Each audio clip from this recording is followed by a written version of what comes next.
Police story, ಅಗ್ನಿ IPS, ಜೈ ಹಿಂದ್ ಸೇರಿದಂತೆ ಸ್ಯಾಂಡಲ್ವುಡ್ನ ಹಲವು ಸಿನಿಮಾಗಳ ಬರಹಗಾರ SS ಡೇವಿಡ್ ಅವರು ನಿಧನರಾಗಿದ್ದಾರೆ.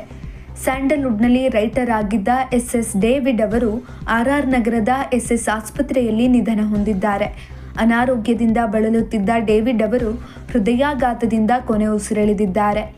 ಸಿನಿಮಾಗಳಿಗೆ ಕಥೆ ಬರೆಯುವುದು ಅಲ್ಲದೆ ಹಾಯ್ ಬೆಂಗಳೂರು ಹಾಗೂ ಧೈರ್ಯ ಸಿನಿಮಾವನ್ನ ನಿರ್ದೇಶನ ಮಾಡಿದ್ರು. SS ಡೇವಿಡ್ ಅವರು ಮೆಡಿಕಲ್ ಶಾಪ್ಗೆ ಹೋಗಿದ್ದಂತಹ ಸಂದರ್ಭದಲ್ಲಿ ಪ್ರಜ್ಞೆ ತಪ್ಪಿ ಬಿದ್ದಿದ್ದಾರೆ. ಈ ವೇಳೆ ಅವರನ್ನ ಕೂಡಲೇ ಆಸ್ಪತ್ರೆಗೆ ದಾಖಲು ಮಾಡಲು ಕರೆದುಕೊಂಡು ಹೋಗಲಾಗ್ತಾ ಇತ್ತು. ಆದರೆ ಆಸ್ಪತ್ರೆಗೆ ತಲುಪುವ ಮೊದಲೇ ಮಾರ್ಗ ಮಧ್ಯೆಯೇ ಪಲ್ಸ್ ರೇಟ್ ಕಡಿಮೆ ಆಗಿದ್ದರಿಂದ SS ಡೇವಿಡ್ ಅವರು ಕೊನೆ ಉಸಿರನ್ನ ಚೆಲ್ಲಿದ್ದಾರೆ. ಇಂತಹ ಇನ್ನಷ್ಟು ವಿಡಿಯೋಗಳಿಗಾಗಿ ಲೈಕ್ ಮಾಡಿ, ಫಾಲೋ ಮಾಡಿ, ಶೇರ್ ಮಾಡಿ.